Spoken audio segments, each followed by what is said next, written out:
Do you remember a few years ago, there was this sort of weird, terrifying internet thing going on with this character called Momo, the Momo challenge? It was all over the media and in the press that there was this sort of spooky character that would suddenly sort of rush up on your child's page as they're watching something innocuous like Peppa Pig or In the Night Garden, and just playing one of their computer games. Across the playground, parents are terrified of their children seeing this awful thing.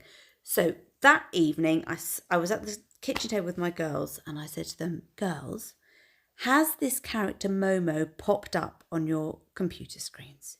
Please tell me the truth. And they're like, no, what is it, Mummy? And I said, well, it's this scary character with sort of long, black, straggly hair, googly eyes that sort of rushes up and is a bit scary. And they're like, no, might that happen to us? Might that come up on our computer screen? It might do, which is why I want to talk about it.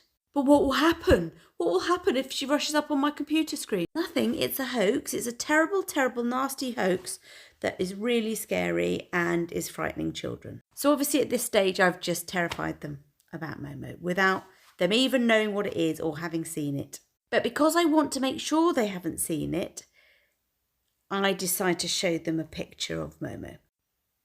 It wasn't my finest parenting moment. I am aware of that. Especially when they said, no, we've never seen that, Mummy. Something bad happened to me now I've seen it. So I say, of course not, darling. It's just a silly hoax. It's not true. Nothing bad is going to happen. So anyway, I'm talking about this whole episode tonight with them and they're remembering it all. And they tell me how frightened they were of Momo for months after that conversation. One of them said she kept thinking Momo was behind the door about to jump out at her. I sometimes just don't know when to stop. It's almost like I'm up above looking down on myself, watching how I'm digging the hole deeper and deeper, sinking into the ground. You can imagine what the sex education talks were like.